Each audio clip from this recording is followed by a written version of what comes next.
So, all right, everybody, I need you to make a lot of noise right now. Go. All right. That was kind of dog shit. So, when I do it this time, I want you to give it everything you got. When I bring up my good friend, you've seen him on the live streams, you've seen his specials, you read his tweet. Oop, not that one. Everybody, please make some noise for the very funny, my good friend, Mr. Owen Benjamin.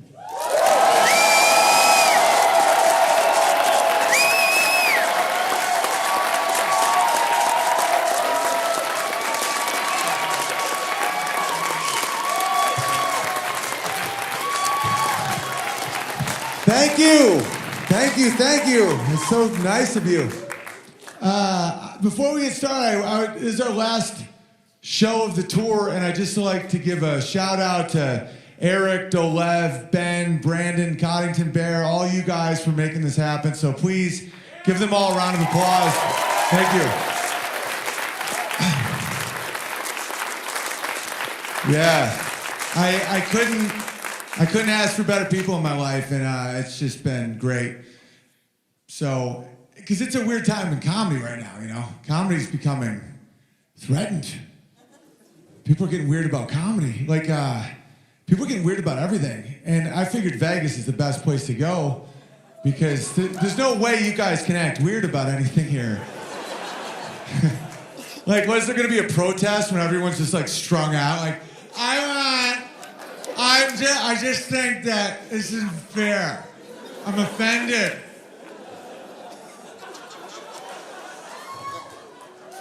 I can't feel my face. I can't feel my friends. But it even hit Vegas though. I just read this story that that Montecore the tiger who attacked Roy from Siegfried and Roy 11 years ago can't host the Oscars this year. Because Montecore moved on with his life. He's a tiger. And then they dug up the old stuff 11 years ago. They're like, that was a hate crime because you attacked a gay. And the tiger was like, guys, it wasn't because he was gay. He's a full-blown Nazi. Look at me, I'm a white tiger. You know how hard it is to get a white tiger? These sick bastards needed one, though. And then they poked me all day and pinched me. And now I was just playing around with them. I could have killed him if I wanted to, man. I'm a tiger. And they're like, you gotta apologize. Like, I'm not gonna apologize until he apologizes to me for giving me AIDS. Yeah. And then he looked to his other tiger buddies to have his back. He's like, we're tigers, right? And then the LGBTQ went to Tony, and they're like, what do you think of homosexuals? He's like, they're great! And Montecore was like, you sellout son of a bitch. A heterosexual tiger he's got no place in Vegas anymore. It's the only time a straight can't beat two queens here, apparently.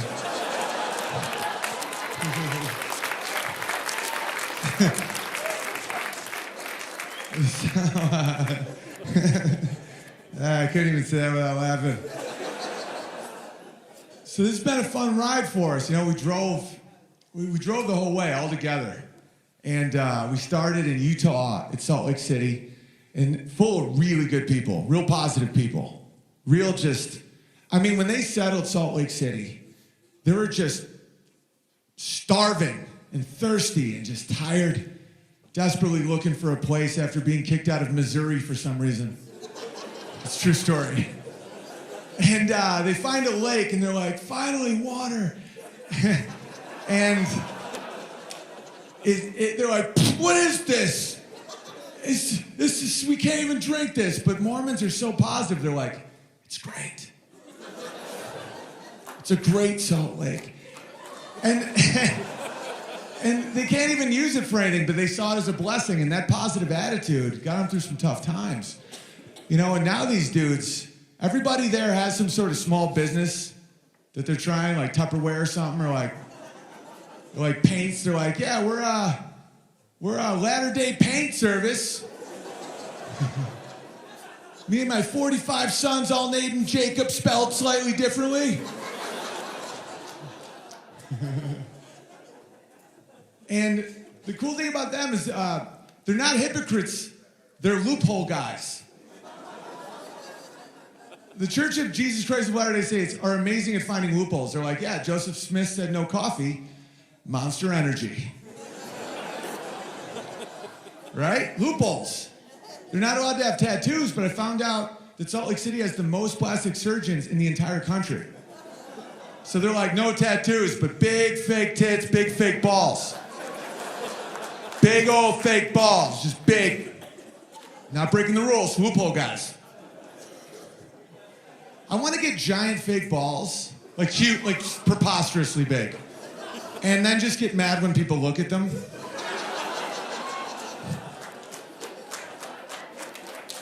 Like every 10 minutes, I'm like, eyes up here. Eyes up here. I'm a human being. I'm not my giant balls. Yeah, I know they're huge. I know I went into credit card debt to get them. But they aren't for you. They're for me and just who I am. I don't need you to look at them. They're for my back.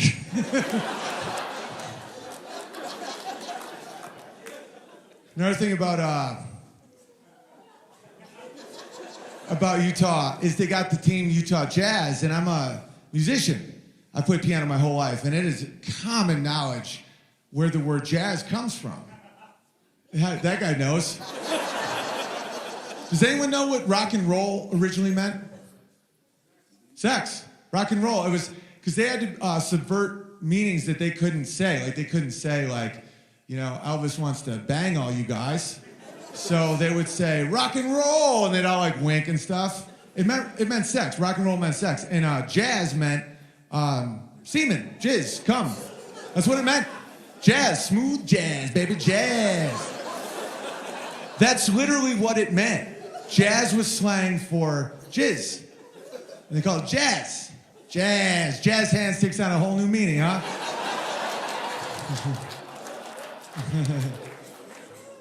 And so these Mormons were so hardworking and positive, they didn't think for 1 second that they might want to look up the word, and they just brought in the Utah cum.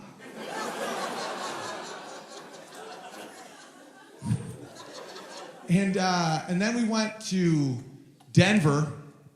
Denver's cool. Denver, like Vegas is cool because you guys legalized craps. They legalized crap in the street. That's real. They made that legal. You can legally defecate in the street if you're a human, not if you're a dog, but if you're a human, because it is a sanctuary city for Californians.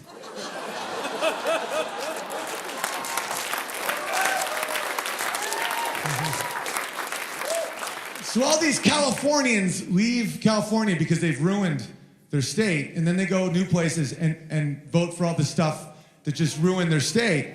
And now Denver, with all these illegals, these Californians, I mean, you'll just see gang vaping in the streets.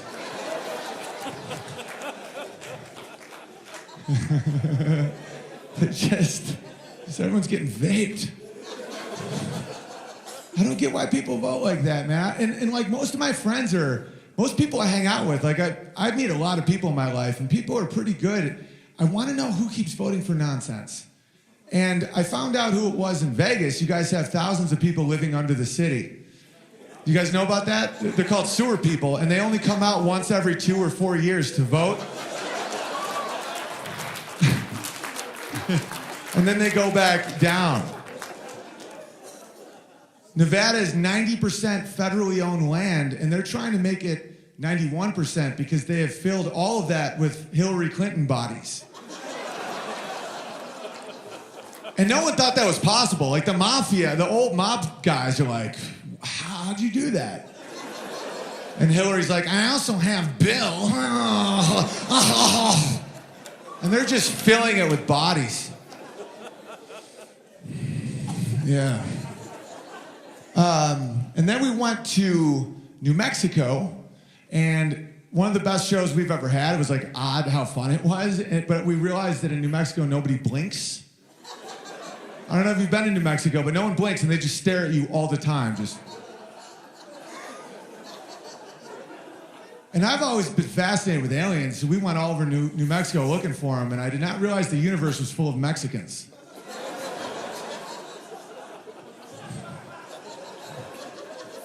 Every grain of sand on a beach is a Mexican in this universe.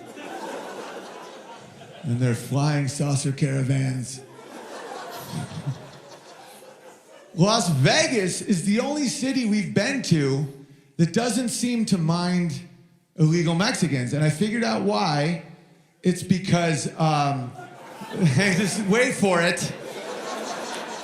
How do people not understand the rhythm of comedy yet? He just jumped the gun. He was fired up. He's like, he's at Mormon on Monster Energy drink right now. He's like, it's bullshit, bro. I mind.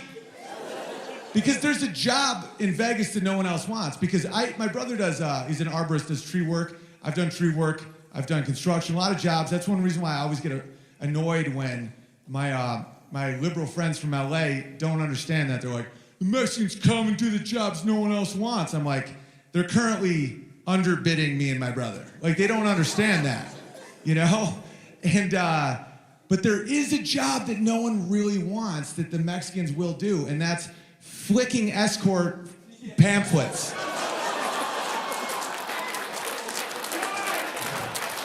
That's the one job. Like, I've cleaned, you know, I used to clean dorms. I've been a janitor. I've dug holes for people for money. The one thing I don't think I would ever do, well, I would never clean up jazz. But I for sure would not walk around streets holding these thick flyers and just clicking them and just handing them to children with naked women on them.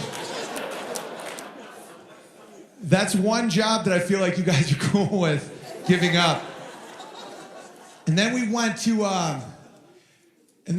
Phoenix, and Phoenix is interesting because they're very rebellious. And I'm a rebellious person. I'm not a big fan of authority, just like most of Americans. You know, my family first came here in 1710 just to get away from a king, and because they may or may not have been murderers. And Americans have a very don't tread on me, don't tell me what to do mentality in a cool way. Like, I won't do that to you either. Are we good? But then you go to Phoenix, and it's just annoying. They're like, we're not doing daylight savings time. And everyone's like, dude, come on. They're like, no, we're not doing it. No. It's like, dude, it's really inconvenient for travelers.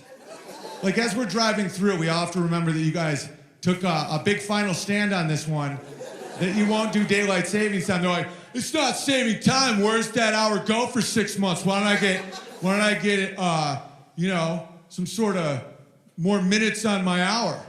Who gets it? I'll tell you who gets it. The Jews get that hour.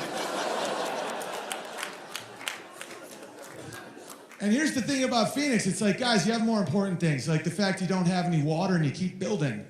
Why don't you go ahead and secure some of that water, and then you can worry about rebelling against daylight savings time.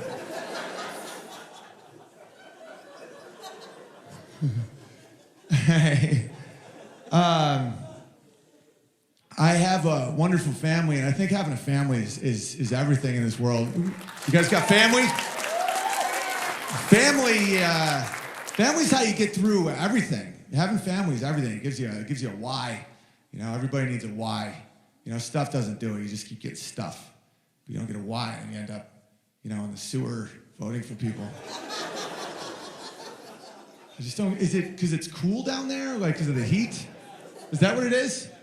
But couldn't they get I feel like there's better ways than to live in a sewer. Try it. You're in Vegas. Well, you know, I don't know, man. I feel like it's more expensive to live in a sewer because you probably have to get a lot of booby traps. You know, there's not a lot of safety down there. You're constantly watching your back, and you're I don't know. I won't overthink those guys. But one thing that I noticed happened to me is ever since having children, I stopped watching pornography because I read that it's really bad for your brain. It just, you know, and I felt like it makes you kind of narcissistic, and being on the road a lot, I have a lot of free time. So, you know, you want to, that's why I quit chewing tobacco a long time ago, because being on the road, it's just, you know. And also, I just feel weird with kids in the house looking at porn. It just makes it way too real. Like, if you're looking at porn, you're like, there's literally children in the home right now. Like, I just read Hungry Caterpillar, and now I'm looking at a different Hungry Caterpillar.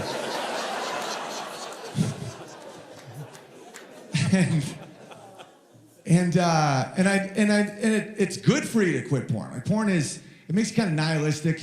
You're just kind of empty. You know, you just give up all your jazz strength. Because you want that jazz, you know? Gives you power. It's like camels with water. That's like us with jazz. You want to just drain it for nothing? But I'll tell you what happened. I thought it would be a hard habit to break. It's oddly easy, and I'll tell you how. Because somehow, for some reason, I just organically replaced it with conspiracy videos.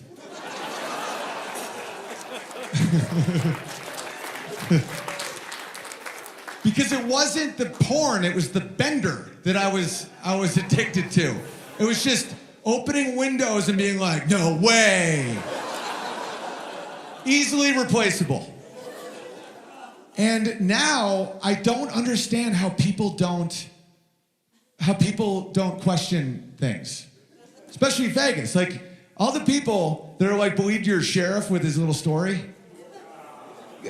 Have you gotten infuriated with friends that are like, yeah, makes sense?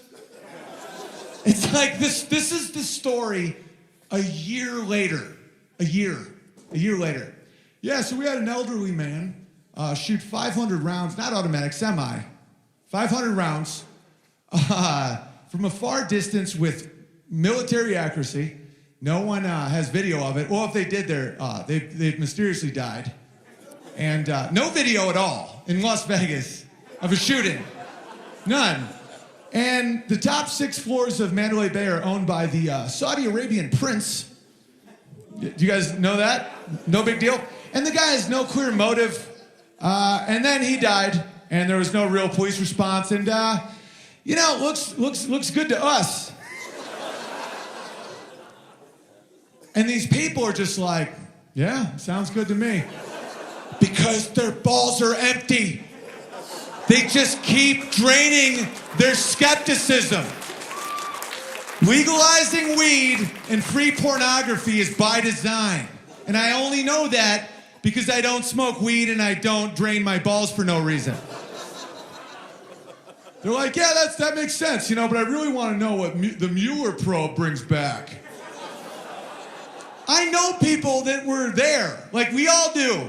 It's like, what do you want to know? Do you want to know how Donald Trump paid Stormy or who killed our friends? And it's like, they're like, well, you know, it just happens. A guy just brings like 8 guns and just brings them up there, and people have bad days and shoot, you know, impossibly accurate. People are like, but don't the guns get like hot? Like multiple guns. That answer that? And yeah, and then his girlfriend just bailed to the Philippines, and no one's talked to her. We don't feel she's relevant at all. Not of interest at all. But what is up with Stormy Daniels? I mean, after Trump had sex with her, how did he pay her to be quiet years later? People are cool with this. If I were Trump, what I would do is I'd go off one of the leftist feminist things so they'd have a hard time to argue. You know, the feminists are all like 77 cents on the dollar. They're trying to close a non-existent wage gap because they don't factor in that mothers don't work a lot. Ha! No one wants to factor that in, but that's cool. So why doesn't Trump go, listen, I am a feminist. Every woman that's ever had sex with me gets 80,000 cents on the dollar.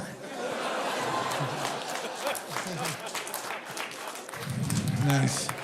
And the craziest thing about the shooting here is the lack of video. That's the thing that always kicks me, because there's video of everything. Everything. Everywhere I go, everything I do, there's someone took a picture, or there's video, so it's the easiest thing in the world. And in the age of smartphones, there's no video. And I'll tell you another thing that there's no video of is, you guys are going to immediately respond like I'm crazy, the moon landing. Hear me out. Just hear me out. I can see you guys, a few of you have already connected some of these dots. And before I even say this, just know that not only have I changed Eric's mind, who's very skeptical, he's now mad at me because he wanted to believe. He's like, I was hooked up to Neil Armstrong. I'm like, you still can, man. You know, don't black people like people that don't snitch? You know? Snitches get stitches, you know? Isn't that what you guys say? And that's the biggest secret ever. And he kept that, just boop, boop, boop. All right, so there's no video footage. So the lunar landing, they have this like grainy footage, and then someone finally was like, yeah, can we see the real footage? Because they said they recorded all of it, the telemetry data, just thousands of videotapes. And they're like, oh yeah, we got it. NASA, we got it. You know we got it, you know? They're like, you got it? They're like, of course. It's the greatest achievement in human history. Why wouldn't we have it? We told you we had it. And they kept pushing, and then the Freedom of Information Act and stuff. And this is their excuse. Obviously, they don't have it, but this is the excuse is the funniest part. They go, you know, we searched for it and found out that we this is from the New York Times. This isn't like some wacky, like, youdon'twhackoff.com conspiracy theory. They taped over them. What is he, Patrick Bateman from... I have to return some videotapes. It's like I was returning videotapes. They taped over them. Not one, not two. Thousands. There was thousands of tapes recording all the information. They had the good video. They couldn't broadcast it then, but if they had the technology to land a man on the moon, of course they had better footage. Duh. So where is it? You know, there was a Friends marathon, and this is all real. And they said there were budget cuts in the 70s, and they didn't have more tapes. So they had to tape over the tapes they had. I want to know what was more important than the moon landing. They're like, oh no, Gary was telling stories. It gets way crazier. That's the tip. Okay, to get through the spheres, to get into outer space, it gets very hot out there, outside the protective layer of our atmosphere. It gets up to 2,000 degrees, the whole thing. The melting point of all the materials used in the original shuttle would have absolutely melted completely. All of it. Still good? All of it melts? All good? It's like putting it, gone. They have like this paper thin thing. There's radiation. There's so much radiation. Like, you know the dentist, they put lead on you? That's the dentist. Out there, there's just constant radiation. They had nothing protecting them. There's no lead. So they protect you more at the dentist than on the moon. And they have no recordings. And then they were, you have to have 5 feet of lead to get through that with a human being. Because the problem with NASA and the problem with lies in general is the original liars die or bail, and then the new crop forgets them. All these astronauts have been interviewed recently, and they're like, well, we still have to, when we're going to Mars, we have to figure out how to get through the radiation, how to deal with human life, because we haven't cracked that code yet. And they're like, what about the moon? They're like, I'm dead, so you can look all this up. And the head of NASA was asked in an interview, so why don't we go back to the moon? Like, we never go to the moon. You guys are trying to go to the Mars. We just never go to the moon? He's like, oh, we could, but we used to have the technology, and we destroyed it. These are quotes. We used to have the technology, and then we destroyed it, and it would be very expensive to rebuild the technology we had when we originally went to the moon. So, unfortunately, the technology just doesn't exist. Because now, with all this technology that runs our life now, the real good shit, like the good technology, like the walking on the moon technology, yeah, we bailed on that, like hard. And people are just like, you're a conspiracy theorist. People don't even know what words mean. This is why I love you guys, because I don't even like calling you fans, community, because it's not, my mind is blown by the conversations I have with some of you guys. So fans sounds weird. So I don't know if a community, I guess. But as a performer, a lot of performers like fans bring them like drugs or like panties. You guys bring me dictionaries and Bibles. So, so I'm oddly well versed in words. And conspiracy just means that people get together and they form a plan. Like, for example, we conspired to have a show tonight. That's what it means. And people will be like, you're a conspiracy theorist. I'm like, then that means you're, and I mean this technically and not as a pejorative, retarded. Because retarded has nothing to do with Down syndrome. It means underdeveloped. In fact, moron is way more offensive. It means someone with an IQ of 50 to 69. Yeah, retarded was not tied to the eugenics program and was originally the PC term for moron, idiot, and imbecile. 3 categories of people with deficient IQs that were being, they were having their jazz removed. But this is when things go off the rails. Now that I'm married and I have children and I'm trying to like make sure that my kids have a normal life, but at the same time, I read up. Like right now on Christmas, we're celebrating Christmas, and I was just having this talk with my wife. I'm like, I think Santa Claus is something going on with that fat fucker. This is when I admit I can go off the rails a little. I'm like, I think it's some deep state shit. She's like, what?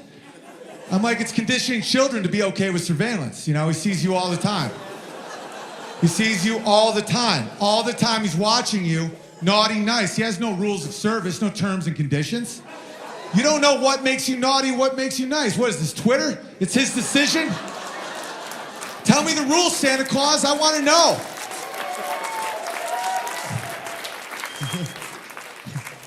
And then, he gives you presents if you're a good boy. And then we were cool with elves, sweatshops. Like they just slip that in, all these little elves.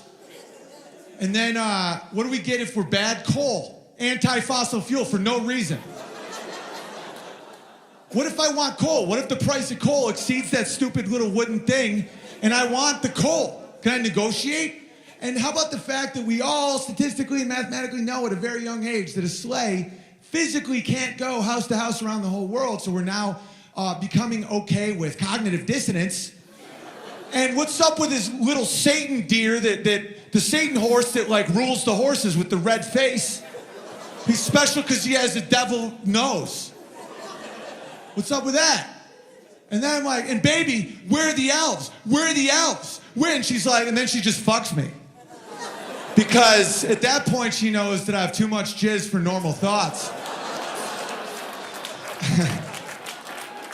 And that's my advice to married guys. A lot of married guys I know are like, yeah, we don't have as much sex. I'm like, stop whacking off so you get so annoying she has to fuck you.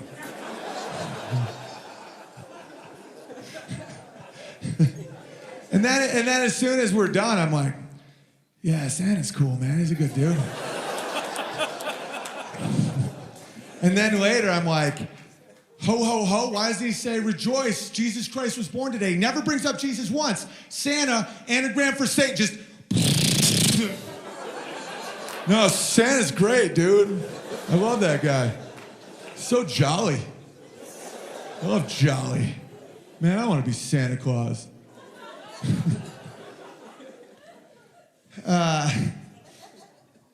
This is fun, man. Thanks for being such a good audience. Right? Yeah, thank you. And it's cool having one of my best friends be Nimmer and having him being so funny and just a great dude to just roll with, and he's like, tough and stuff. He's a total package as far as friendship goes. And not pumped he's black, but small price to pay for that brain and for that dedication, that character. At first I was like, oh boy, I don't want people to think that we have to do this. But you've seen him, one of the funniest dudes around, so, he's with me. No, but here's the funniest part about Nimmer is Nimmer also has a conspiracy-oriented mind sometimes too. One of the smartest dudes I've ever met, to the point where it's insane, but we have different conspiracies that we care about because of how we were raised. Like I have, I like focusing on Mandalay Bay and the country music crowd that was just decimated. And he's like, yeah, man, I don't listen to country music. I don't know anything about it. I don't know that genre. I'm like, it's not about the music, man. He's like, yeah, but it's not my genre, bro. And then like an hour later, he's like, bro, in Katrina, they heard explosions destroy the levee. I'm like, it's not my genre. He's like, they flooded the black neighborhoods first. I'm like, I don't know that genre. Might have been a good move. I don't know. I wasn't in control. I didn't have to make that call, neither did you. And he gets so pissed at me when I talk about Hillary Clinton's body count. He freaks out. I'm like, yeah, so Hillary Clinton. He's like, shut up, dude. Because that was his explanation. I was like, what's up with the black community always voting Democrat? Like, the Democrats are terrible to black people. Like, why do people do that? He goes, because we know Hillary kills niggas. There's something about black people where when they see a thug, they know it. Like it's Suge Knight and Hillary Clinton. They both dress the same. And that's all it is. They don't like them. They're like, dude, Hillary Clinton kills niggas. Don't say shit, man. And then he'll run his mouth about everything else except for Hillary. He's like, dude. And she does. They kill people. All right. I mean, I've read, all these jokes were written this week, so bear with me a little bit here. I love being a dad. I love being a dad because it's so motivating. Like, a lot of young dudes are scared to have kids because the media portrays dads as, like, idiots and it just pathetically, and that's not reality. Being a dad is awesome, and also, like, money. People are like, I don't have enough money to be a dad. I'm like, my grandfather was a 7-fingered lead miner. And he had a bunch of kids, and they went out and they killed food. My mom, they had nothing, and they made it work. And also, it motivates you. Like my son's first word literally was more. And every day that I would just be chilling, and he'd say more, that's all I needed. I just hit the ground running that day. He'd be like, more. I'd just be pouring cereal. I'm like, baby, get the bigger bowl.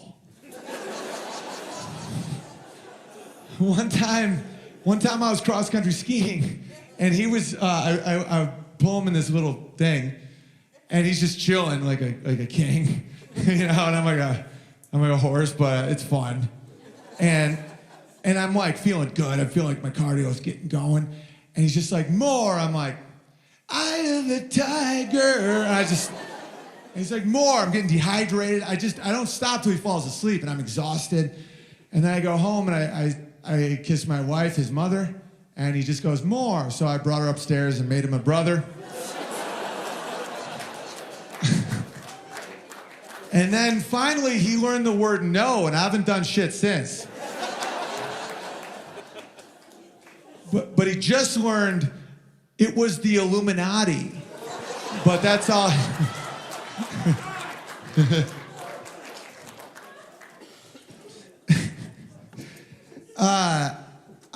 It's not expensive to blow a kid's mind. You just have to be specific. Like little things. Little things can blow their mind. You don't have to spend a lot of money on it. Like my son loves trucks. Despite the current narrative, boys seem to prefer trucks. I never pushed it on him. I didn't sit him down and give him shock therapy and said, look at the truck, not the Barbie. He naturally just likes trucks. He's like, truck, dump truck. I'm like, yeah, truck. So I'm like, I'm going to blow his mind. So I got him a little toy truck. He freaked out. He's like, Dad, truck. I'm like, yeah, maybe Dad's the greatest thing in the whole fucking world. And I'm like, hey, baby, you see how this kid's looking at me? Look at him. He's like, Dad. I'm like, yeah, you see that? Yeah, that's right. That's right. That's how I roll. I blow minds. And it was like $1. And then he started watching Monster Jams. Now he's watching Monster Jams, 2.5. He's obsessed with Monster Jams. They're monster trucks, but specific Monster Jams. He goes, Monster Jams? Because I've watched enough conspiracy videos to keep him away from that dirty Doug Disney. So listen, no, there's a little occasionally, because my wife likes Disney. It's a balance, but Monster Jams, he loves the specific ones. And now when I go to get him trucks, like today, me and the guys were looking for toys for Walter, and we kept going to toy stores, You know, because that's what you do when you come to a city. You only have 2 hours before sound check. You spend the whole time looking for trucks for a 2.5-year-old. And I realized that it's not just any truck. Like, he needs monster jams. Like, if he saw Zombie, he would fucking lose it. And there's very little else in the world that can do that. Think about how jaded human beings are. They're like, yeah, it's not my phone, my car, life sucks. And that's why they come to Vegas and like kill a whore or something, and they still feel nothing. You know, Hillary Clinton's miserable because she was never president, so she's like, my life has been ruined. My son's like, truck!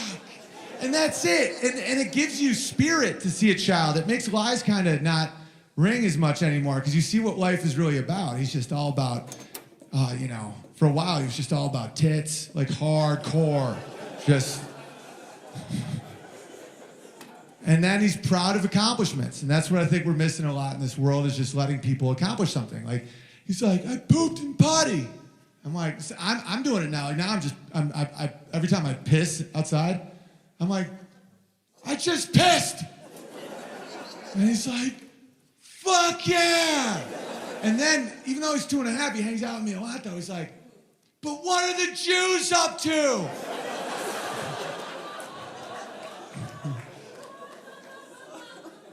The Jews. This just makes me laugh. It's like everyone just wants to blame something. But it's just evil. You know, there's no demographic for evil. Or just things you don't understand. Like, I don't know. It is scary to be a parent these days, though, given what they're learning in public school. We're going to homeschool. I'm done with that, you know. And so, yeah. That's, it's... Public school has just gotten nuts. And when I was a kid, public school was abusive, but it was the type that's okay for dudes. Like, you just get called a faggot and kicked in the head.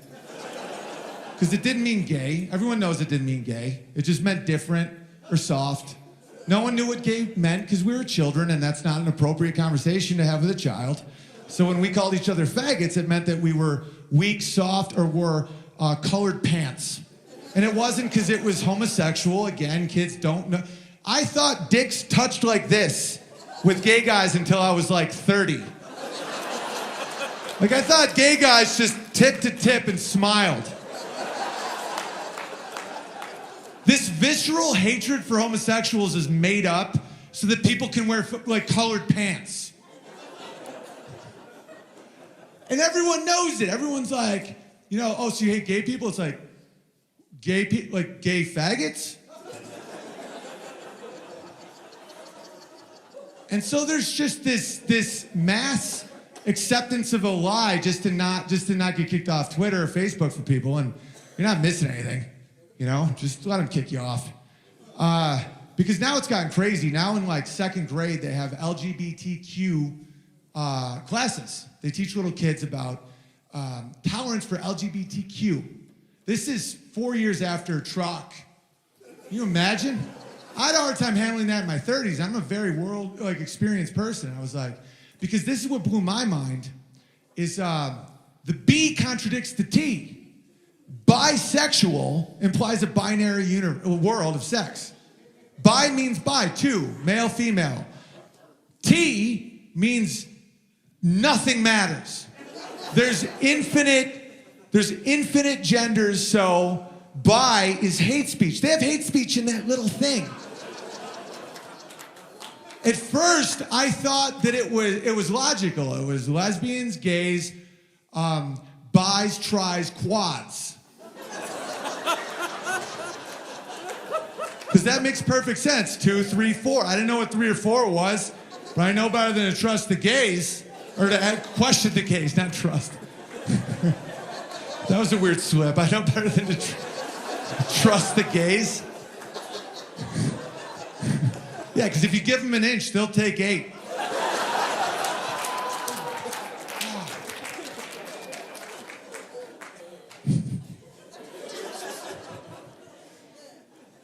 Yeah, I don't know how it kicked in. The kids aren't old enough to deal with that. And that's all that people are talking about. And then they say you're homophobic.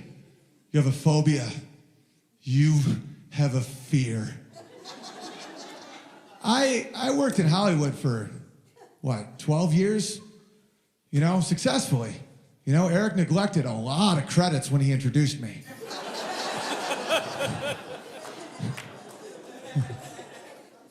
No one's scared. No one's like, I can't leave my house. I've had to see a therapist. I'm on Xanax and it's getting like, I'm on like 10 pills a day of Xanax or I can't even handle it. It's like, what are you scared of? You're like, rollerblades, sparkles, guys who shop at Banana Republic. I can't. No. It's just not a credit. That's all I care about. You do your business. If that's what you're into, if you're like, listen, man, I am all about sodomy. I'm like, okay, just don't teach it to don't talk about it to little kids. I don't talk about sex at all with little kids. Like, you know, mommy, we haven't had this talk at all, but when he asked me, I'm gonna be like, mommy and daddy love each other very much, and then God gave us you. And then later, maybe he can discover the horrors of all of it. But that's all it is. It's not that we're trying to exclude homosexuality from this earth. It's just don't talk about it to kids. You know, it's like gay pride parade. All right, have pride. Everyone deserves pride in who they are. And then it's like just a naked dude in chaps just blowing a guy. Like just broad daylight, Main Street. And a little kid's just like, what the fuck? That's when they learn the word less. And,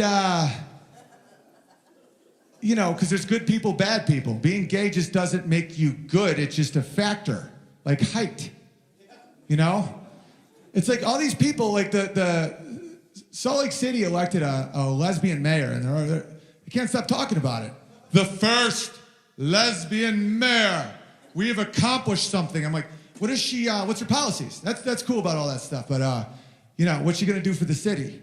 They're like, the first lesbian mayor. We are on the right side of history. How? Because all your little group, all your first all agree policy-wise, that's an inversion. And they're like, bigot. And I'm like, listen, she's anti-gun, but pro-scissor. So, it's just not a credit, you know? That's all it is. Like Muhammad Ali was so good at boxing, you forgot his name's Muhammad. No one was ever like the first Muslim boxer who sucks. If you're just awesome, like Jackie Robinson, you know, after like a few years, everybody's like, oh, that guy's great, man. It's great. Can you imagine if they just pushed a shitty black guy in the league? The first black baseball player who fucking sucks. Because when they push the shit on you, it kind of messes with your head. Like when I was a little kid, but like my parents, my mom was a stay-at-home mom, but she was a professor, and then she stayed home, and that's when she kind of got a little red pill before that was a thing, because she saw all the women immediately act like bitches to her because she wanted to be a stay-at-home mom when she first held my brother, and they're like, you're losing to men. Like, where's your strength? And she's like, this is my strength. Like being a feminist, I thought, man, I get to choose my world. And she was born in the 40s, so back then she had a point. She's like, I just want to be able to swim in the water hole, like with the boys. And I like to wear pants. Mission accomplished. You know, so I've always had an analytical mind and stuff, and I was raised with a lot of books, and I always thought science was a great thing, and I still do with the lowercase s, but this big-ass science, you know, like science! Do you deny? Do you deny? I am Bill Nye. Do you deny? My wife, Amy, is a stay-at-home mother, and she has more accomplishments in the field of science academically than Bill Nye. My wife, Amy, went to USC. Thank you. My wife, Amy, went to USC for engineering and had the same thing as my mother. My mother, same thing. One of the first women to go to college, held a baby, was like, this is, and I'm so glad my mom made that choice. Can you imagine me if I didn't have a stay-at-home mom and I was raised by strangers? Yeah, you need more federal land for the bodies, guys. I'm a crazy person. And but that interaction with humans was important for me. And then, So I went to school, and this is my first interaction with science as a redeemer, as a religion. I remember in 1986, they built up this event for weeks. They were like, the first female school teacher astronaut, not. And we're all like, what? They're like, there's never been a woman, look at how powerful she is, with an astronaut suit just like a man would have. And my teacher was a female, and she was so pumped. She was like, finally one of us will walk on the moon. Back then I should have been like, bitch, no one's been to the moon. But so what did they do to us? I was 6 years old. They wheeled in a little TV. And I didn't have a TV. My family was very poor. We couldn't afford, I didn't have new clothes till I went to college. It was all like a nickel. My mom's still like that. She's like, you paid more than $1 for your pants? Fag.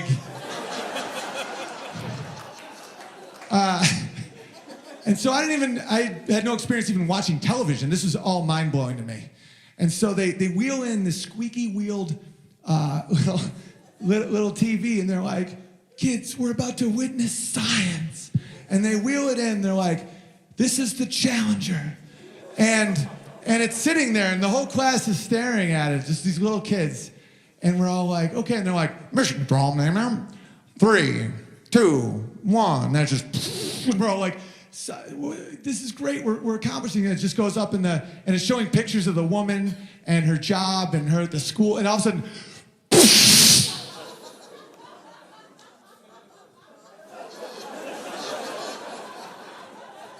and our teacher's like,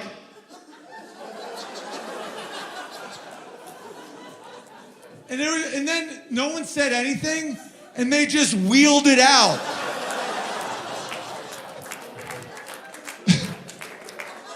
And it took me a little while to understand what I just witnessed. I just emotionally connected to this woman. I was like my mom was a teacher, and oh my, she's about to. What was that? And then they tried to explain it to us, but barely. There was no safe space stuff back then. They're like, well, they tried, and now their flesh is vapor. Just. And it was just never addressed. That's the whole thing that I don't care if people are wrong. I'm wrong all the time. It's just at least acknowledge when you are, and then I can trust you to move on. But they never acknowledged that what we just witnessed was insane. In the same time period, they were telling everybody that AIDS was a big threat to us kids because of wrestling in gym class. They're like, if you hug your friend, you may get AIDS. And I tried to get my parents to give me an AIDS test when I was 8. And my mom was like, what? I'm like, I need an AIDS test. I just want to know. I don't want to be Arthur Ashe. And she's like, what is happening? Are you? And she didn't. She was like, and I'm like, because I high-fived my friend and he had a cut. And Oprah Winfrey said 1 in 5 heterosexuals by the year 1990 will all have AIDS. And turns out it's still just gays and tigers. So I'm still waiting for these stats to catch up. And then I wanted to be really healthy. I wanted to please my teachers and authorities and science. And I was like, what should I eat? I want to eat stuff to make me strong, big and strong. And they're like, well, science has solved everything. Here, boys and girls, no matter what your parents say at home, they're all liars. We have something called the food pyramid. All the science in the world has calculated exactly what a young boy needs to grow, and that is mostly bread. 11 servings a day, 11 to 15 servings a day of none of that homemade grainy shit. We're talking bleached, because bleach cures disease, and bleach kills bacteria in your toilet, just in your gut. This is all real. This is all real. And it's bromated to get that extra kick, and then it's enriched with the vitamins and minerals that you truly need, not what food and God provide. And then there's some veggies and fruits if you're a homosexual. A little bit of meat, but very little, because there's fat in meat and fat in butter. Have margarine. Margarine, which is chemical waste that no one even knows what it is should replace butter because butter will make you fat because there's fat in it. And do not deny this. And my mom was already into, organic food and all that stuff. She's been ahead of the curve on everything. And so I was like, well, my mom, we're in a co-op that later became Whole Foods, but at the time it was cheaper. I'm like, well, we have this organic, whole grain, locally sourced stuff. And they're like, your mother is a whore. She's a dumb bitch who should work. And so I ate it up and I got real fat and kind of slow. Just fat and slow. I played piano all day, long, alone, which kind of paid off a little, I guess, but it was very depressing. And then I was like, I got really scared by the news of the upcoming weather events. What were that? Of course, it was acid rain. Of course, DDT was going to make it so there was no more birds. Aerosol, hairspray, made it so there's no more ozone layer. But the big one, global cooling. It's coming, ladies and gentlemen. It's coming because of what you do. I was like 7. What did I do?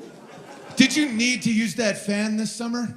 Because that's all burned by coal, which, as Santa Claus has told us, is for naughty boys. So the earth cannot handle what we've done to it. We've raped it. So it will become cold like a snowball. This is all mainstream science. Global cooling is coming, so get blankets. My Native American friend was like, fuck you guys.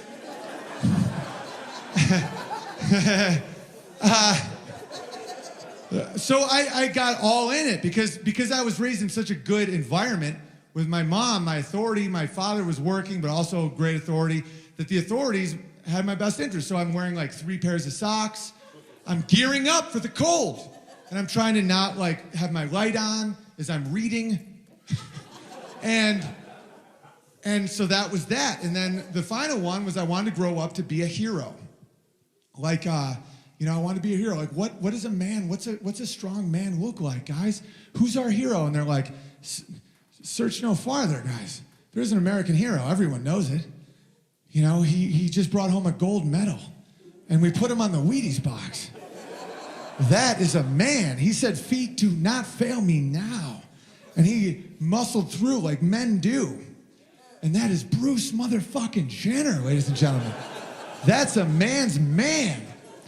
And so I grow up, and it turns out the food pyramid is completely upside down. Not only was it wrong, every part of it was 100% wrong. The world is getting warmer, and Bruce Jenner is a mangled-faced murderer. So, the frogs are gay. Thank you. How can you not believe in science? I'm like, listen, there's no proof of Russia collusion, but I have seen a frog sucking a dick for honey smack.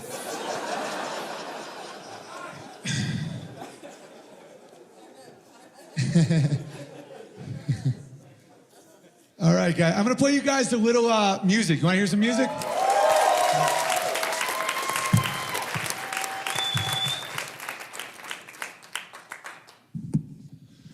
Hello.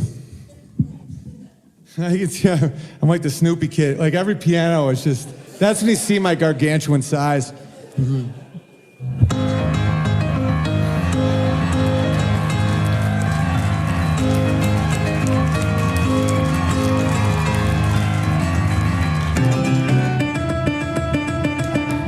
So here's a quick song for you guys. Here's a new one.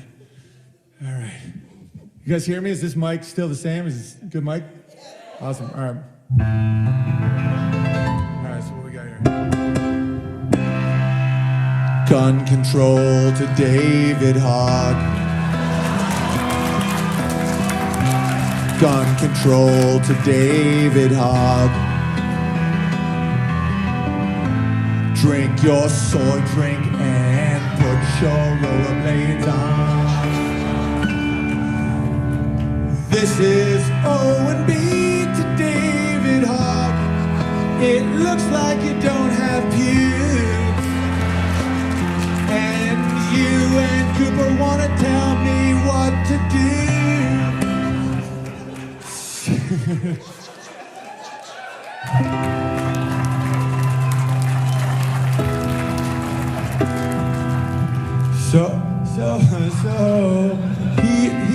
here. No, that's not. So here, and I'm sitting in my Twitter bag.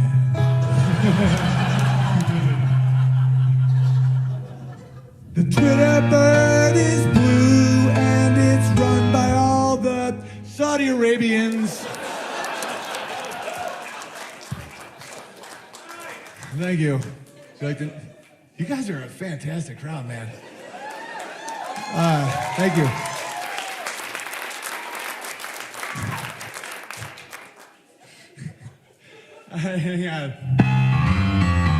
What's the deal with Jews? I just saw that today.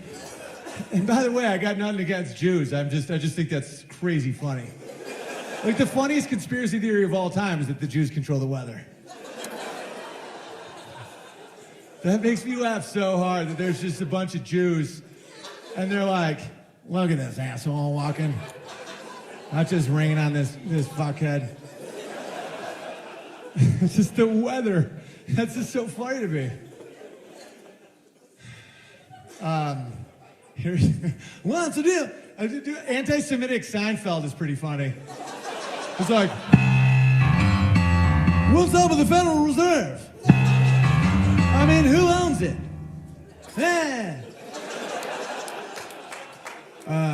Yeah, I mean, there are Jews that do some horrifying things. But it's all Dalmatians are dogs, not all dogs are Dalmatians. It's a logic fallacy. Keep your eyes on the Amish. I call them the Illuminamish. They're slowly owning all the land in Pennsylvania, and they know that there's going to be a power outage coming very soon. Sure, we laugh at them. We're like, look at these idiots riding horses and buggies and knowing how to churn butter and make their own iron and homes, and they're worth literally billions and billions of dollars. What a bunch of fools. They're the ultimate preppers. They're just like, to survive, just do the same shit we've done since we found out the Jews were going to do it.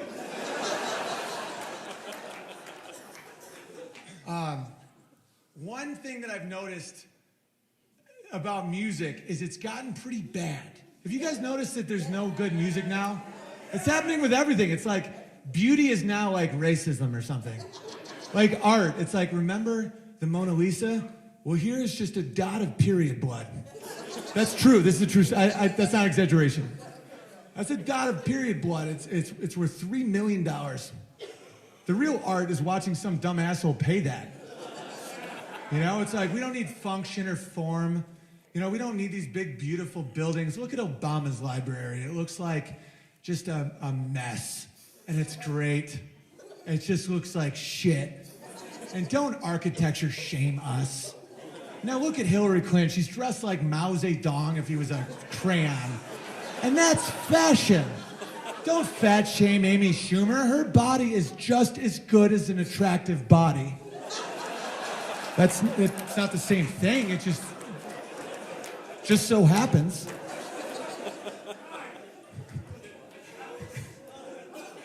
I mean, tell me where my logic is off. And that's when people call you names and get you all persona non grata. You know, like I can't even perform in most theaters, and I've gotten like darker now. This is almost a response in a way, and I'm still not even offensive. I'm not a hateful person. I relieve people's stress in a lot of ways. You know, people never are like, man, that joke was savage, dude. You're such a dick. Now people are like, yo, man, I used your joke, and me and my wife got along. That's me. Ha ha. But these people are like, there is no difference between men and women or you are a Nazi. I'm like, but there is a difference. You are not allowed to speak if you believe that. Now look at the dot in the period blood. It's just like Starry Night.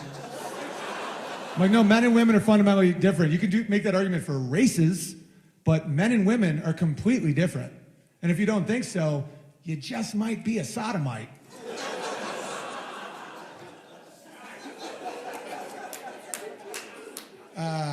I don't think it should be illegal. Go for it. You go fuck each other blind. But just don't act like you have some sort of virtue just because you pound a dude in the ass. I'm never gonna apologize to you for being hilarious. Never. Because apologies now have no meaning. Apologies only work. Like me and my wife had to go through this phase where I would do it as well. I'm not just gonna throw her under the bus here, but we would both take back apologies sometimes. You know, we'd be like, well, I'm not sorry then. That's not an apology. Like once you do it, it's over. That's it. It's just no more. You know, we both are like, so you have to understand, apologies are very valuable. It's like if you apologize, it means you want to be redeemed in the person's eyes because you're really sorry.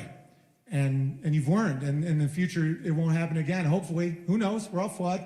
That's an apology. Saying, this Heisman guy saying that he apologizes for calling his buddy a queer when he was 14, or else he can't get the Heisman, that's called an act of submission. It's not an apology. That's an act of submission. So as a musician, I've noticed that music's gotten kind of wacky. What do you guys, can anyone name a band that's formed after 2015? Can you name one band? Yeah. Okay, guy, what? It's like me and my buddies. We call ourselves the Tuna Heads. What, who? Love and Death. Love and Death. How many, make some noise if you've ever heard of the band. So, okay. What my point that I'm trying to make, and I do appreciate you being honest and participating. You did? Yeah, well, I guess a lot of... It's what? It's an ex-member of Korn. Because so many people are dying to keep up with all of them. Or it's like, what's the bass player Korn been up to? Have you seen his new tracks? Because they had a K backwards, so they're like, oh, cool. Korn. That's cool. I don't hate on Korn, but I don't know much about him. It's just... the K thing confused me. And sometimes that's all it takes with me. I'm a horrible speller as it is. I can't spell restaurant without the... Like, the squiggle is like, no fucking clue, dude. And I have the U wrong. It's like, you... Where's the U go in restaurant? They're like, if you don't know, we're not even gonna guess. So when someone spells corn with a K, I'm like, is this right? No? I don't like to be tricked. But my point is, all modern music is remixes, DJs. You know, you take old stuff, you just, you know, the Ghostbusters, now they're all girls. We're so creative. Ghostbusters is the one movie you can't make female. It's about cum. It's about jazz. Oh, Don't Cross Streams, Slimer, Stay Puft Marshmallow Man, covering every dude. The slime is building under the city. Just dudes with, like, it's a teenage boys movie. It's like saying Steel Magnolias, but girls. It's like, or boys, or whatever the fuck women watch. Steel Magnolias, Fried Green Tomatoes, but all boys. And they're gay, and I don't fucking know. That's not creation. You know, and especially with hip hop, it's like, way back in the day, it was good. And black people, historically and currently, in my life especially, are unbelievable musicians and singers because of gospel and jazz and blues and stuff, like, ridiculous. But when you finally get to the mainstream, it's just like, y'all in the club, in the club. I got a gun in the club.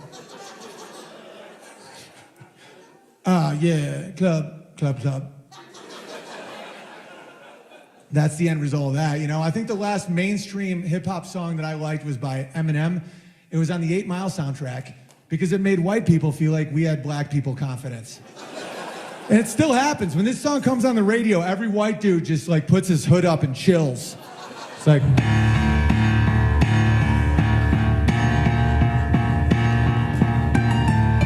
Have you had soccer practice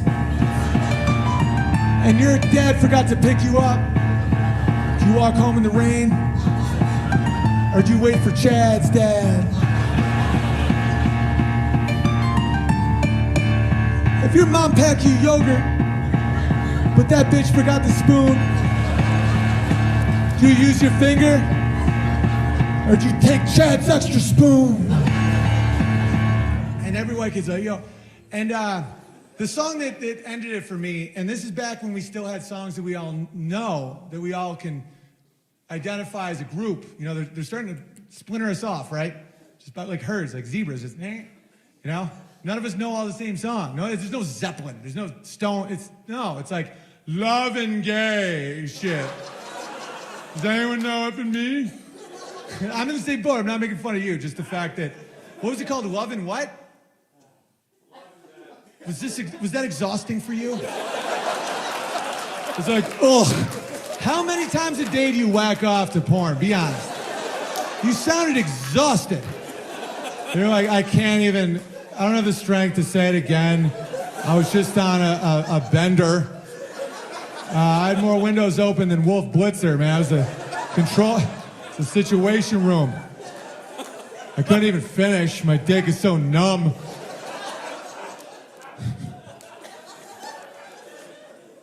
So, it's Too Late to Apologize by Timberland. I really liked it, and I buy what I like.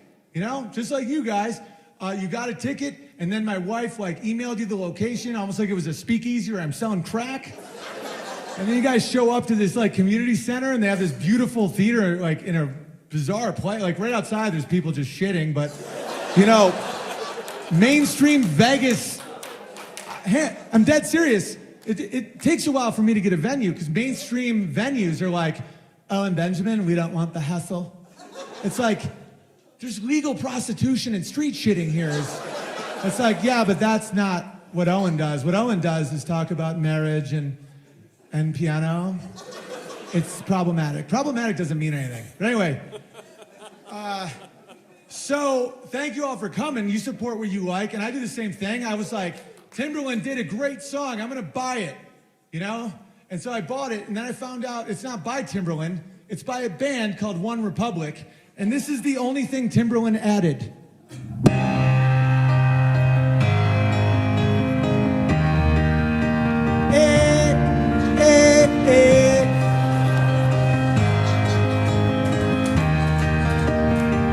And then the band's like, sorry you're an angel, then you go and put me down. It's like, I'm sitting on the road, watch me 10 feet on the ground. It's like, I'll call Al Sharpton, bitch, what are you gonna do? Pay me, motherfucker, pay me like we got Starbucks to pay. Can you imagine a time when people would comply to that before now? Imagine Timberland producing Beethoven. You ever think about that? Go way back in time, see if there was a hip hop producer way back in old Austria. If it was like.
And Beethoven was deaf. He still would have been like, what the fuck? Timberland, you did you want money? I wrote the song. Get the fuck out.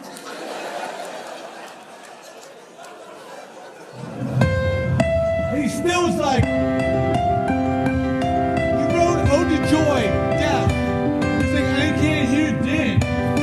I don't give a fuck, I'm a gangster.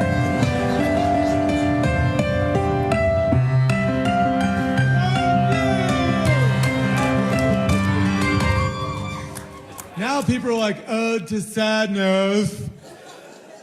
I can't play piano because I have no cum in my bones.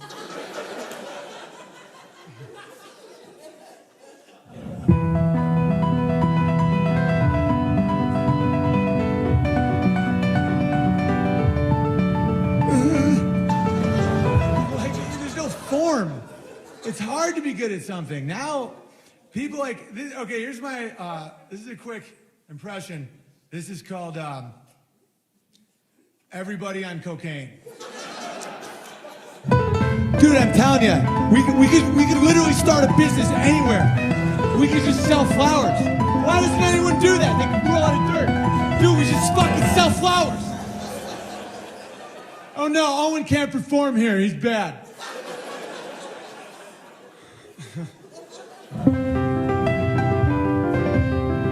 Look up music in the 18th century, right? Art thou horny?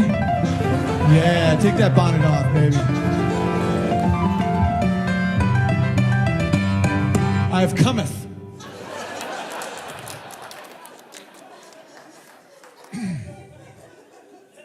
If I'm ever on death row for my last meal, I will eat a pound of corn kernels, so when I'm electrocuted, it is hilarious. Gotta go out with a joke, show the people you care. You know, even if you're a convicted serial killer, it's like, the families will be there to, might as well give them a laugh, like become a popcorn machine. I mean, help their grief a little bit, I don't know. So, I'll show you, like I always liked Coldplay. There's this song, Yellow. And then I realized it doesn't mean anything, just like everything else right now. Like Yellow, I always sung along and thought it was cool. This is Yellow by Coldplay. It goes, look at the stars, look how they shine for you. And women and gay guys are like, me? Everything that you do. Everything? And it was called Yellow. I don't know what that means, but I don't care.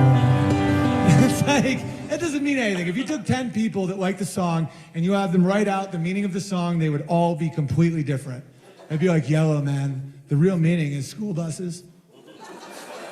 Someone else would be like, no, liver failure. Someone else would be like, crayons, he gets me. There's nothing, it's gibberish to keep you confused. I'll give you examples of this with songs with the word yellow in the title, because it's infinite at this point, but like, you know, this is Yellow Ledbetter by Pearl Jam. On the sailor, on a Porsche,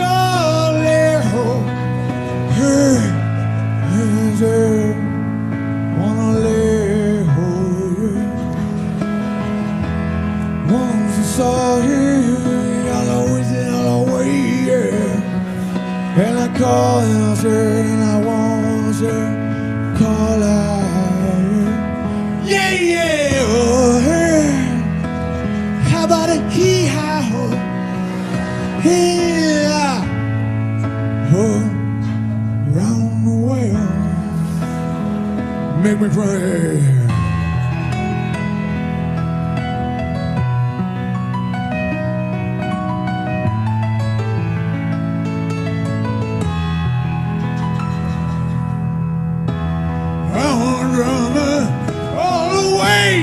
When I see you, I don't know where the box on big corn. What are they doing now?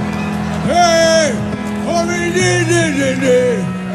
hey, oh, here, piece of paper, yeah. And people are just crying. They're like, yeah. Here's Yellow Submarine by the Beatles. You like the song? Here's my impression of the song. We all live in a yellow submarine, a yellow submarine, a yellow submarine. We all live in a yellow submarine, a yellow submarine, a yellow submarine. We all live in a yellow submarine, a yellow submarine, a yellow submarine. Fucking we are. all live in a yellow submarine.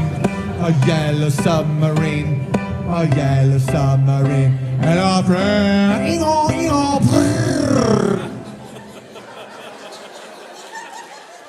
That repetition's hypnosis. You know that, right? We all live in a yellow. And then they sent out all the pills, man. I gotta start whacking off more.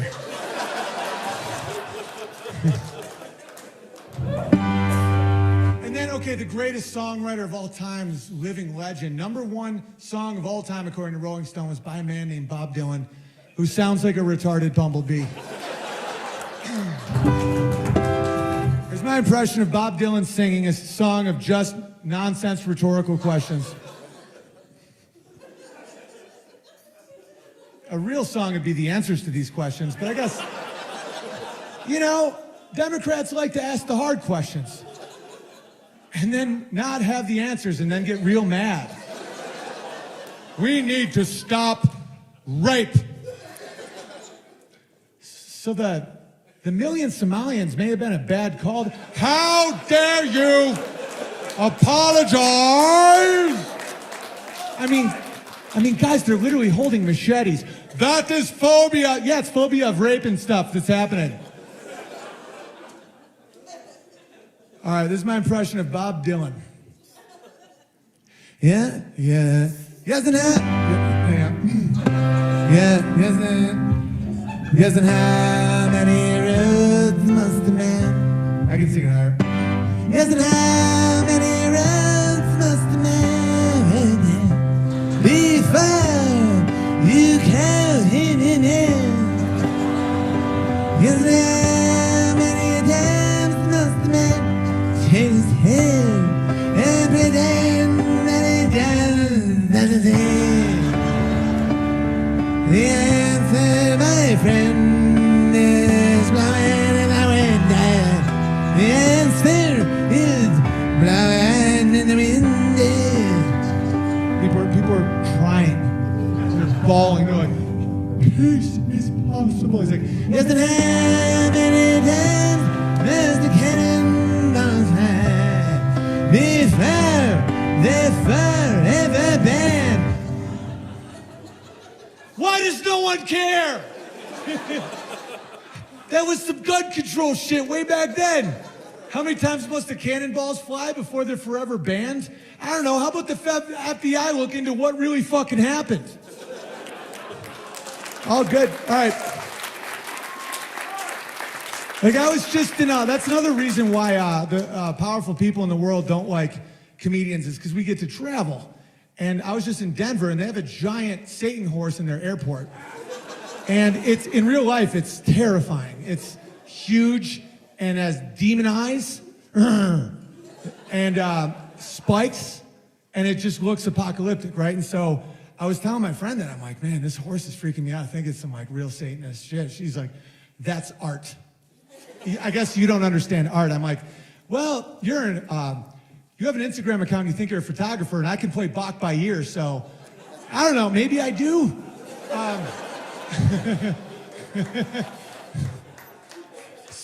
And she was like, well, why don't you ask the artist what he meant by it, because I'm sure you're wrong. I'm like, little known fact, the horse killed his creator. That's true. The sculptor they call him Lucifer, it's this big giant Satan horse. As he was finishing the horse, this is Wikipedia, the horse fell on him and killed him. So the city of Denver cleaned off the blood and charged the taxpayers millions to prop it up in front of the Denver airport. And I was forced to perform in a children's museum.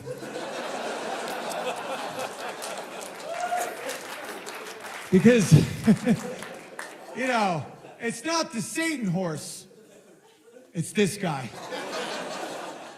So I started listening to more Coldplay, and I noticed something fascinating. And if you know the lyrics, please sing with me, white girls.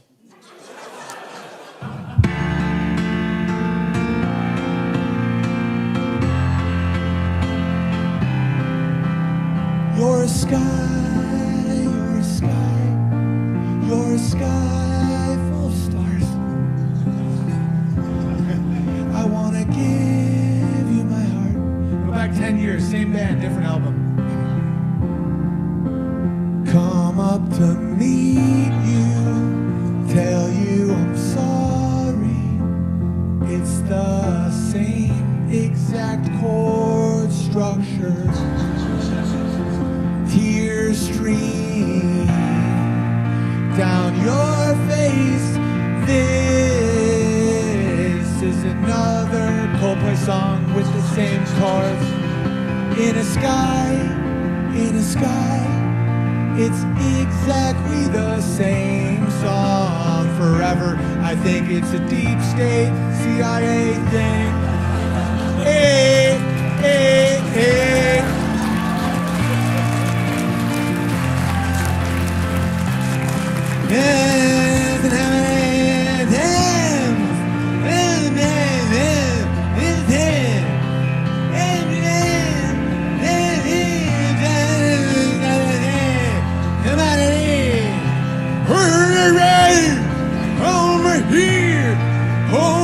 This is a song that makes people feel things.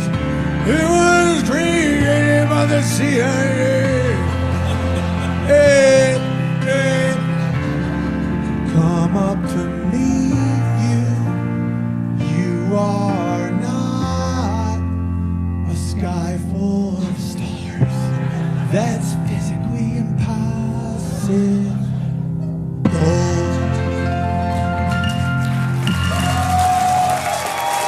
Thank you.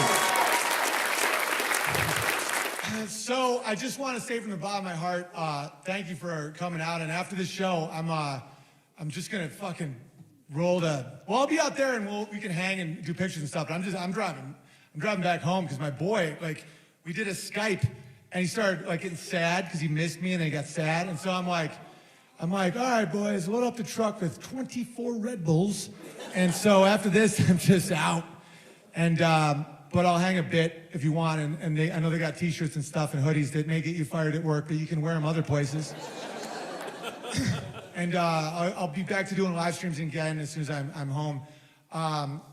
So I wrote my own #1 hit song, and I know it's never going to be on the radio. I turn on the radio all the time to see if I'm there, and it's just Kesha, like, my pussy pops and pops and pops like a bubble. My pussy. And this is why I know it's deep state shit. It's because Kesha's a great singer. She was all gospel and shit. She's like, fantastic singer. And then they're like, do you want to be famous, Kesha? And she was like, yes. And they're like, okay. And then it's like, my pussy, I have a gun in my mouth. And David Icke is right. And I want to die. And everyone's like, #1 hit. It'll kill the people. So. I know I'm rambling a little. I just don't want the tour to end. It's just been a good time, and I just want to milk this a little bit. Thank you. So I'm going to say the title of a song. I want you guys to explode like it's a real song, like not a funny song, like real shit. All right. This next song, I promised myself I would never go back in time. But if I could play a song from back in the day, back when I used to be in a band who misspelled the first letter for no reason. It's the greatest time of my life, but, you know, I've been doing my own stuff now, and you know, 1 in a million guys will check out what that is.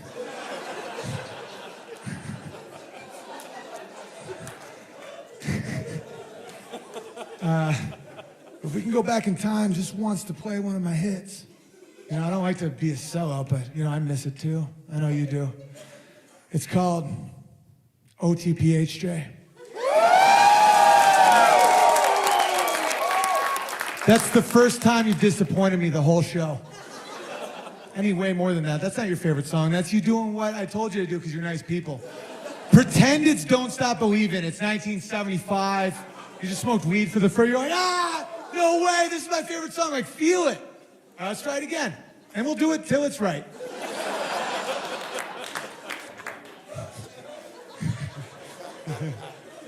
This next song, I promised I'd never play it again. But if we can go back in time just once, way back in the day, back when B's were B's and G's were G's, and L's just wanted to drive around Subarus and make sweaters. You may remember this song. I know I do. It's been a #1 hit for like 1,000 years. I'm sick of the money. It's called OTPHJ.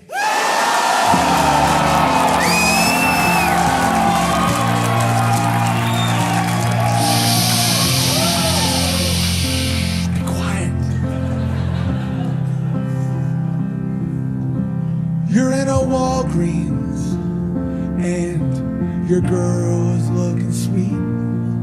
So you take her to the back of the store, to the blood pressure seat. You take her hand and you rub it soft and you look into those eyes. Before you know it, her hand is moving up your thigh. She's giving you an over-the-pants hand job in a Walgreens, over-the-pants hand job in a Walgreens, over-the-pants hand job in a Walgreens, OTPHJ.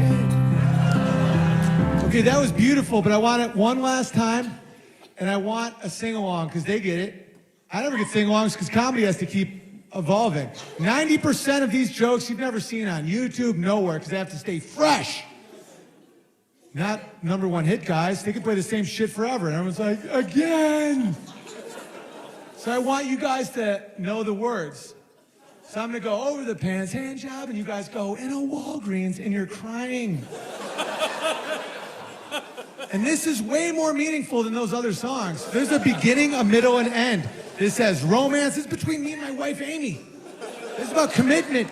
It's about keeping the spark. It's about spontaneity. It's about being a little naughty, but not too naughty. There's a clear line of thought, this whole song, that's beautiful. And so I'm going to go over the pants hand job in a Walgreens, just freaking out. And I also want, just like all the other guys get, like when John Lennon is like, imagine there's no countries, and the EU and everyone's, yeah. And it's a little subtle chat. But like they freak out at the first one. Imagine there's no heaven. Everyone's like, 80 years on, you know? So, that song's horrifying, by the way. I want that too. So my first line, you're in a Walgreens, second applause break. Then big sing-along, and then we're out of here. You guys can go back to the strip and butt-fuck each other, whatever. And then crawl back into your little sewer. And then just take those pamphlets and just furiously whack off until you can barely say the name of a band twice. You're just so tired. And I respect all your choices. So if you didn't have choice, the good ones wouldn't mean anything, you know what I mean? So, you know, make the right one. All right, here we go. This next song, I promised someone very special I would never play it again. And that is the Dalai Lama. And before I was curing AIDS in Africa, I was playing this song for normal people like you. Yeah, I'm 5'3", but I look like 1,000 feet tall. I'm just making fun of Bono at this point. All right, let me start again, sorry. Because I'm trying to embody what these people are like, because this is how they are. They're like, this next song, I know it got a Nobel Prize, but I'm still normal. Like, they're such fucking assholes. Until that Patriot took out John Lennon, I was nervous. Finally, someone took that little commie right out, right in broad daylight. Let him be scared. That can happen to anybody. Watch what you say, John Lennon. And Paul got it. Paul got in wings, cleaned himself right up.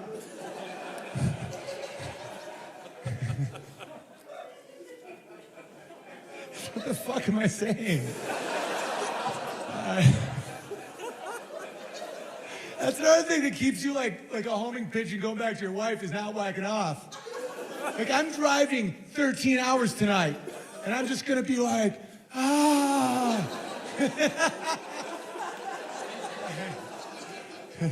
If I was whacking off, I'd be like, why don't I stay here for 4 or 5 days and try this whole meth thing that everyone's talking about?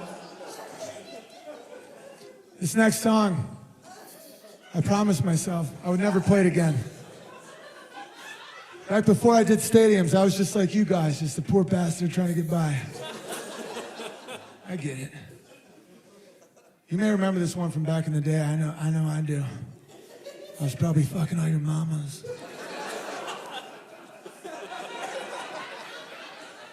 It's a little song you may remember. It's called OTPHJ.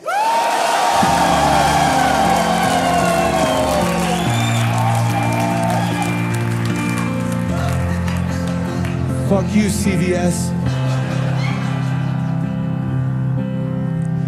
You're in a Walgreens, and your girl is looking sweet.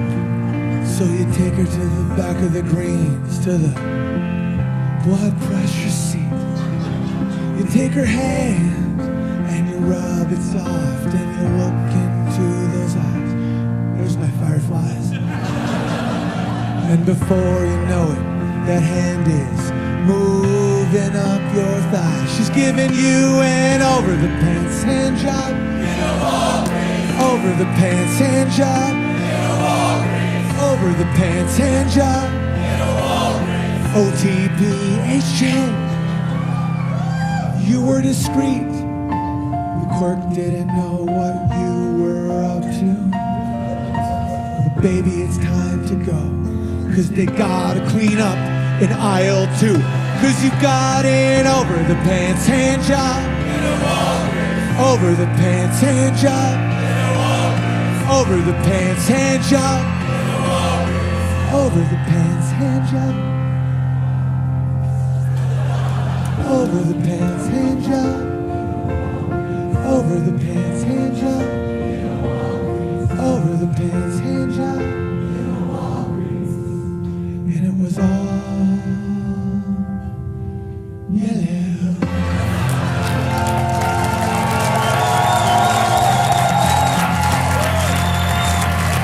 Thank you, I'm Owen Benjamin. Good night. One more time for Eric Nimmer, for Dolev, for Coddington Bear, for Brandon, for everybody and all of you that made this possible. I mean it from the bottom of my heart. I love you guys for it, and keep comedy going. And until next time, I'm Owen Benjamin. Good night, thank you.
Is that really what? Sweet Prince Productions? Yeah, that's what he named his production company, because just from one night of intense teasing. I love that.